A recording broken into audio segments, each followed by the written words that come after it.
Graças a Deus. Meus queridos irmãos, eu vos saúdo com a paz do Senhor. Estamos aqui mais uma vez para podermos fazer a pré-aula desta semana. Quero estar cumprimentando a todos os nossos irmãos, amigos, comentaristas, aos nossos pastores, com a paz do Senhor Jesus Cristo. Que Deus abençoe a vida de todos vocês.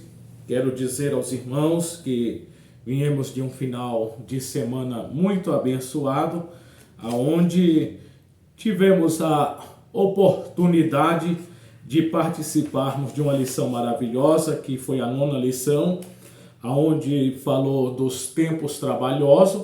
E nesta oportunidade nós estamos já na 10ª lição, que será ensinada no dia 9 de junho de 2024, aonde estamos aprendendo sobre a geração do arrebatamento, os finais dos tempos.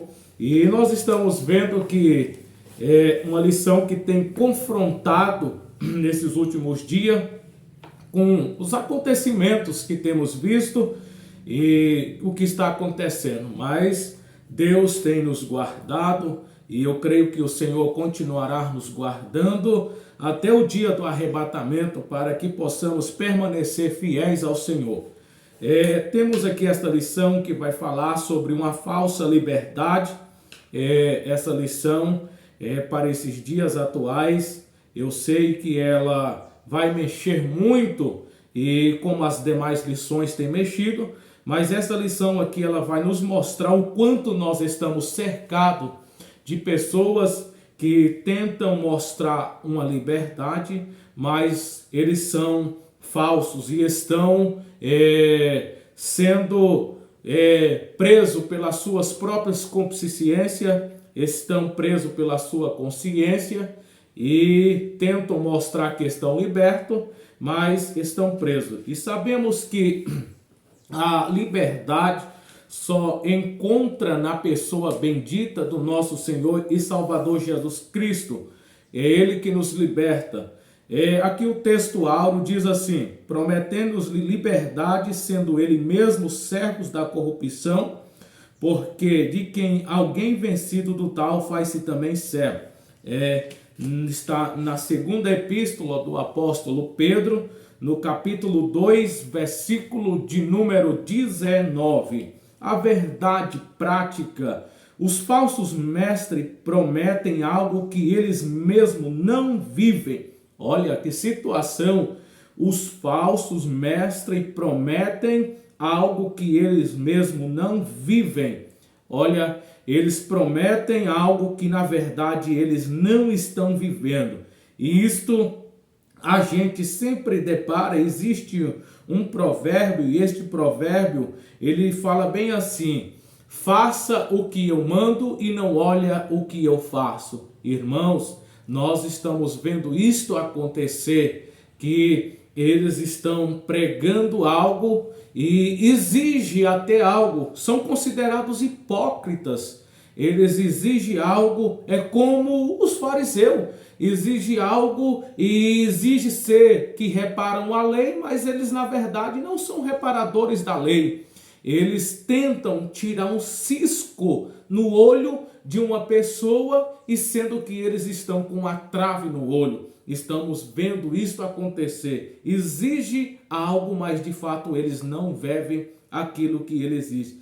Na prática, são escravos do pecado. Ainda não foram libertos, são escravos do pecado. Fico imaginando que quando Jesus Cristo falou no capítulo 8 do Evangelho segundo escreveu João, versículo 32, e conhecereis a verdade, e a verdade vos libertará. Observa, meus queridos irmãos, que aquele povo disseram: Senhor, nós não estamos presos a jugo nenhum.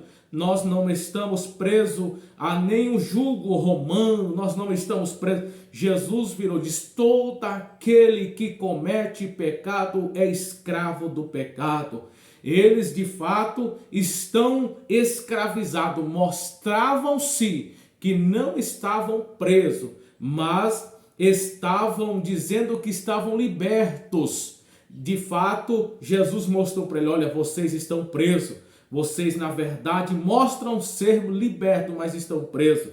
E aí no versículo 36 o Senhor fala: pois se o Filho vos libertar, verdadeiramente sereis livres. Sabemos que a única pessoa que pode nos libertar é Jesus Cristo, porque foi Ele que derrubou a parede da separação que consistia nas suas ordenanças, e pelo seu sangue nos redimiu, nos transformou, nos libertou, e a cédula que era contra nós, como o apóstolo Paulo escrevendo a sua epístola aos Colossenses, a cédula que era contra nós, Cristo tirou do meio de nós e cravou na cruz, e despojando de todos os principados e potestades, o pôs publicamente e sobre ele triunfou. Meus queridos irmãos, para vivermos uma vida verdadeira no primeiro amor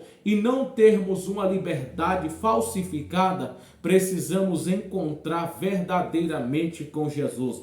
Essas pessoas que pregam, que ensinam e que vivem na prática errônea do pecado, eles nunca encontraram com Jesus Cristo, porque conhecer a Bíblia, ter boas oratórias, ter bons conhecimentos, isso adquire numa forma secular, mas conhecer o autor da Bíblia, conhecer aquele que morreu de braços abertos e ter ele na nossa vida é o mais importante.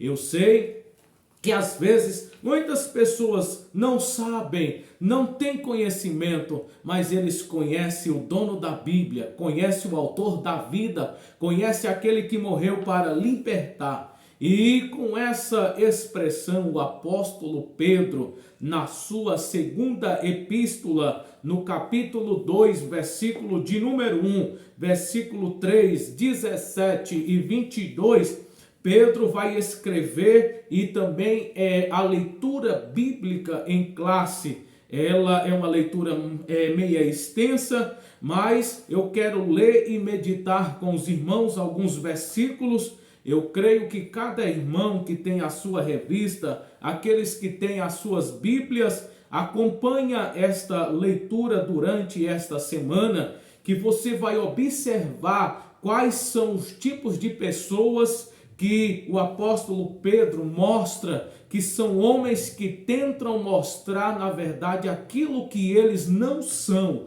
Eles são homens enganadores, são homens considerados como doutores, mas são falsos profetas, que introduzirão encobertamente heresias de perdições. Irmãos, nós vemos isto acontecer. Quantos homens têm se levantado, eu falo, no longo da história? Pedro já deparou com estes irmãos. E sabemos que por se multiplicar a iniquidade, o amor de muitos tem esfriado. Chega um ponto que o Senhor Jesus vai dizer: porventura, quando o Filho do Homem vier, achará fé na terra? Temos visto que esses tipos de pessoas têm se levantado para mostrar que eles são e não são na verdade. Eles tentam passar como ovelha. E quando Mateus escreve no capítulo 7, versículo de número 15, o evangelista Mateus mostra: acautelai-vos, porque sabemos que esses homens vêm até nós vestidos como ovelha, mas interiormente são lobos devoradores. Eles chegam vestidos como ovelha, mas as suas práticas são de lobos devoradores. Isto causa espanto. E aí Pedro continua: virão com discurso, seguirão as suas dissoluções, seguirão as suas próprias paixões. São homens que aparentemente mostram ser amigos de Deus, mas nas práticas são inimigos de Deus. São homens adúlteros, são homens que Tiago, escrevendo na sua epístola, adúlteros e adúlteras, não sabeis vós que aquele que constitui amigo do mundo se torna inimigo de Deus? Então sabemos que eles têm tomado o mundo e os prazeres das dissoluções, as paixões, e têm tentado mostrar, mas Deus não se deixa escarnecer. Deus há de desmascarar esses tipos de pessoa. Eles, na verdade, são fontes sem água, nuvens levadas pelo vento, os quais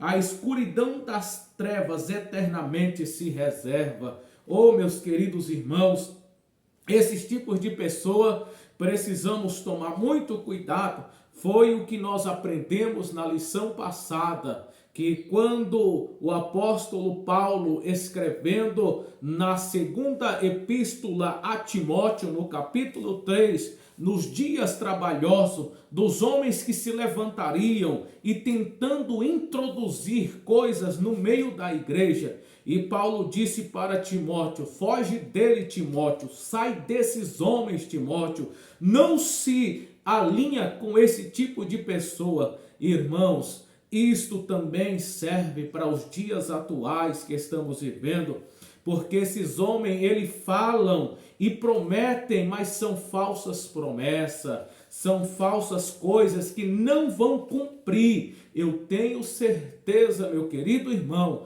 você que está do outro lado para assistir esta pré-aula, se Deus fez uma promessa na sua vida e foi Deus que fez essa promessa, pode passar o céu, pode passar a terra, pode acontecer o que tiver de acontecer, mas as promessas de Deus, ela cumpre no tempo certo e na hora certa. Deus, quando Ele promete, nem que for preciso Ele parar a terra, para o sol parar, a lua, Deus faz acontecer. Nem que for preciso Ele abrir a sepultura e tirar aquele cadáver de lá e fazer levantar e ressuscitar e criar carne, Ele faz, porque Deus é poderoso. Aleluia.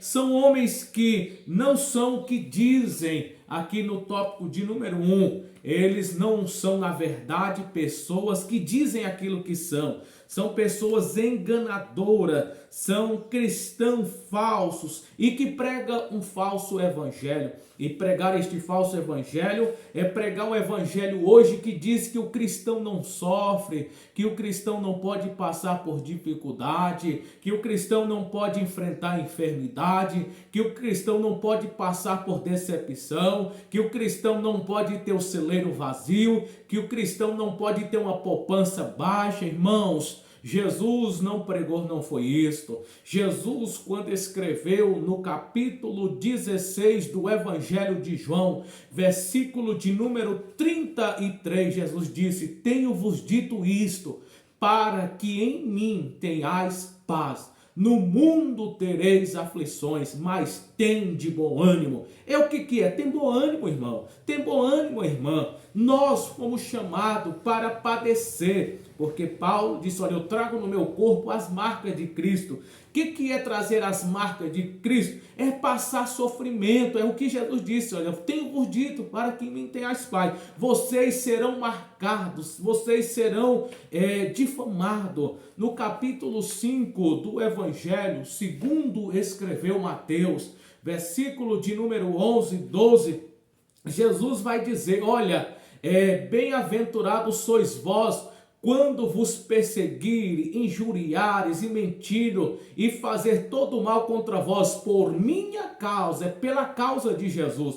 Aí ele vai dizer: exortai-vos e alegrai, porque é grande o vosso galardão que está no céu. Isto é evangelho. Então eles tentam introduzir um evangelho falso, um evangelho de prosperidade. Não tem prosperidade maior na vida de um cristão é saber que a prosperidade espiritual. Jesus falou no capítulo 6 e 33 do Evangelho de Mateus, dizendo: olha, buscai primeiramente o reino do céu e a sua justiça, e as demais coisas vos serão acrescentadas. Isto é maravilhoso, meus queridos irmãos. Homens enganadores eles vêm tentando mostrar na verdade, mas tentam enganar, assim como aconteceu no período de Israel, no capítulo 18, versículo de número 21 a 46, no primeiro livro das crônicas, nós observamos ali, ou melhor dizendo, o primeiro livro dos reis, no capítulo 18, versículo 21 e 46, corrigindo aqui, que quando Elias se deparou no período em que o povo de Israel vivia em apostasia, pelos profetas que se comiam na mesa de Jezabel, se assentava juntamente com ela, era induzido e profetizavam coisas boas para Israel. Os profetas de Deus Azera estavam ali também reunidos. E chegou o ponto de Elias dizer: até quando vocês cocheareis entre dois pensamentos? Isto é o que está acontecendo nos dias atuais. Quantas pessoas estão cocheando em dois pensamentos? Se você hoje for para a internet, você vai cochear nem em dois pensamentos. Eu sei que você vai cochear em vários pensamentos, porque você vai ver diversos tipos de ensinamento, tentando homens puxar para si, para encobertar os seus erros, tentar usufruir de uma coisa que eles tentam ser ganhado com aquilo. Irmãos, vamos ficar com a palavra, vamos buscar homens de Deus, vamos estar aos pés juntamente com aqueles que querem renunciar às práticas mundanas, aqueles que pagam o preço da cruz, aqueles que obedecem, aqueles que não estão querendo nada deste mundo, aqueles que querem Cristo abraçar, que querem viver uma vida de piedade, uma vida de mansidão, uma vida de temperança, uma vida de luz, uma vida de transformação. Vamos estar junto dessas pessoas e abandonar esses que querem viver uma vida de aparência, mas são de fato enganadores. Então nós vemos aqui vida de aparência. Essas pessoas são fontes sem água, são pessoas que carregam fonte, mas são fonte seca. E a gente, quando fala de fonte, a gente já lembra logo de lugar que mina água, lugar que tem abastecimento de água. E essas pessoas, eles são fontes sem água, eles mostram que tem água, barulha e faz tanta coisa, mas não tem nada. Irmão, é bom nós destacarmos uma coisa, que barulho não quer dizer sinônimo de avivamento. Avivamento é onde tem palavra, é onde tem palavra de vida, aonde tem palavra de transformação. O profeta Abacuque escrevendo: ouvi, Senhor, a tua palavra e temi. Aviva, ó Senhor, a tua obra. Nenhum avivamento vem sem palavra. Todo avivamento que é produzido por causa da palavra. Quando a palavra ela é aplicada exortando, confrontando com os meus erros, ela mandando eu me alimpar, me purificar, me transformar, mandando eu sair das práticas pecaminosas, aí sim ela vai produzir avivamento na minha vida. Enquanto hoje, às vezes, muito pensa que aonde tem barulho, está acontecendo avivamento. E chega lá, você pergunta: o que você entendeu? Aprendeu o que? A pessoa sai dali e diz assim: eu não aprendi nada, só sei que eu caí naquele barulho e não... Irmãos, o crente que é avivado pela palavra, ele remoe a palavra, ele fica mastigando. E quando você sai e pergunta: e aí, irmão, trabalhou, irmão? Que palavra gostosa. Ele vai para casa, irmão, que palavra profunda. Ele passa a semana, o ano, passa a vida toda meditando na palavra do Senhor. Então essas fontes sem água são essas pessoas que não têm palavra.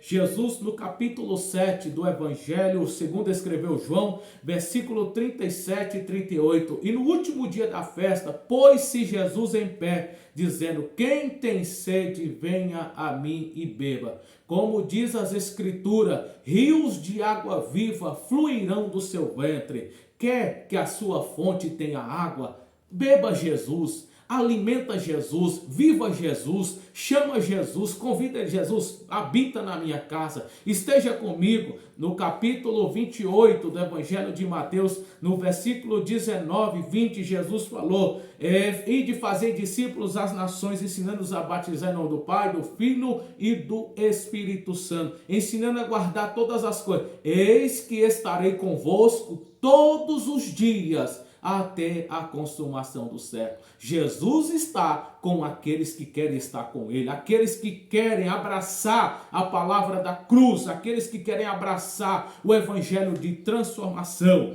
Então, se bebermos Jesus, se estivermos com Jesus, eu tenho certeza que um rio de água viva fluirá no seu ventre. São pessoas nevoeiras que formam e logo se desaparecem, vivem em trevas, são pessoas que eles estão atolados nas trevas, eles mostram que estão na luz, mas são trevas. No capítulo 6 da epístola do apóstolo Paulo, na segunda epístola aos Coríntios, Paulo diz que não vos prendais a um jugo desigual. Que sociedade tem a luz com as trevas? Deus é luz. Deus não habita em treva, e essas pessoas que habitam nas trevas, eles vivem atolados nas práticas pecaminosas, vida de engano, não tem o que oferecer, não tem palavra, não tem pão vindo do céu, não tem alimento espiritual, vive na luxúria, vive nas práticas pecaminosas, a sua vida é de luxo. Luxúria aqui, irmão, fala de todo tipo de pecado,